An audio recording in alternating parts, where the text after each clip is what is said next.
Most gardeners think of raised bed edges as wasted space or simply as borders to keep soil in place. But if you treat those edges as productive zones, you can transform them into powerful allies that not only look good, but also actively improve your soil. The power of raised bed edges really comes into play when you start thinking beyond just keeping the soil in. By using these spaces wisely, you can turn them into vibrant, productive zones. The trick is planting nitrogen fixers and soil restorers right along the sides. These plants work quietly beneath the surface, capturing nutrients, building organic matter, and supporting the crops in the center of your bed. Once you understand how to use them, your raised beds will produce stronger plants, healthier soil, and better yields year after year.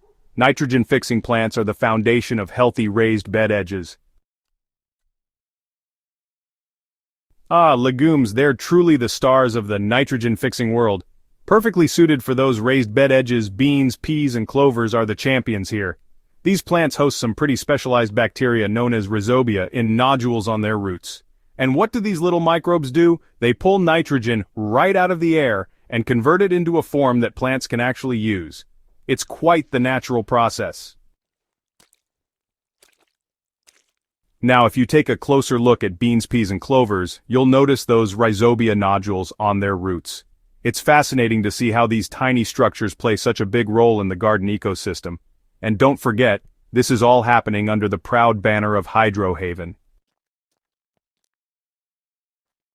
You know, instead of constantly adding fertilizers to your garden, why not let these amazing crops do the work for you? Take, for instance, planting a row of bush beans along the outer 12 inches of a raised bed. By doing so, their roots stay near the wall, ensuring they won't interfere with those deep-rooted crops you've got growing in the middle. It's a smart way to naturally fertilize and maximize your garden space. As bush beans grow, they add nitrogen that benefits their neighbors, like lettuce, brassicas, and other leafy greens. And you know, even if you harvest the beans, you still want to leave those nodulated roots in place after pulling the plants. They'll continue to release nitrogen into the soil as they break down, which is super helpful for your next crops. A practical ratio that many gardeners follow is having one nitrogen fixer for every 3 to 4 nutrient-hungry crops nearby. So, if you're growing heavy feeders like cabbage or kale in the center, edging the bed with peas spaced about 3 inches apart gives you a steady nitrogen source. It's a simple way to boost your soil naturally. By using your garden edges this way, you can actually skip those synthetic fertilizer applications and still keep your soil rich and fertile. It's a really satisfying approach for any gardener looking to grow healthier plants. Beyond legumes, you also need plants that restore soil texture and organic matter. Edging your beds with fast-growing green manures like vetch, cowpeas, or crimson clover creates a living mulch that keeps soil shaded, reduces erosion, and adds biomass when trimmed back. Vetch, cowpeas, and crimson clover are great choices for green manures, honestly. They work wonders for your soil, and you know, they're easy to grow too. These plants do more than feed nitrogen. They build humus as their roots die back and as you cut the tops and lay them down as mulch. For example, crimson clover can be cut when it begins to flower and left as a mat along the edges, supplying a slow-release fertilizer for the rest of the bed. Grass family restorers like annual rye can also work along edges because their fine roots create pathways for water and air, reducing compaction in raised beds that are often walked around but not deeply dug. A simple system is to overseed rye at a density of about 1 pound of seed per 100 square feet along the outermost strip of your beds in fall. By spring, the root channels will have improved tilth, and you can cut the tops before planting warm season crops. Leaving those trimmings right on the surface forms a protective mulch that conserves moisture and prevents weeds. The real strength of using raised bed edges is that you can combine different restorers to create a cycle of fertility. A classic combination is alternating peas with parsley or basil along one side. So here's an idea. Try alternating peas with parsley or basil along the edge of your raised bed.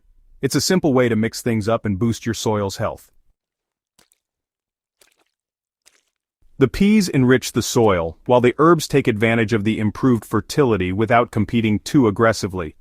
Another method is to border one edge with cowpeas during summer, while keeping the opposite edge planted with herbs or shallow-rooted greens. At the end of the season, you just chop and drop the cowpeas right where they grew, instantly recycling their nutrients into the bed. It's a super easy way to keep your soil thriving year after year.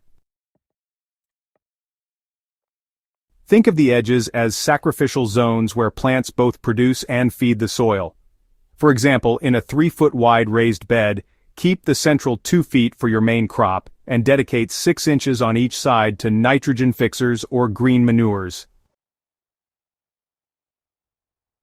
This creates a permanent fertility cycle without needing to dedicate an entire bed to cover crops.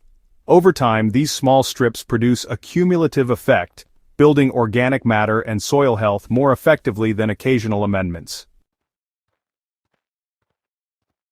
To get the best results, time your edge crops according to your main plantings. In early spring, sow peas or clover before you put in tomatoes or cucumbers in the center. By the time the main crops are established, the legumes are actively fixing nitrogen. In midsummer, switch to cowpeas or bush beans on the edges to handle the heat while your main crops keep producing.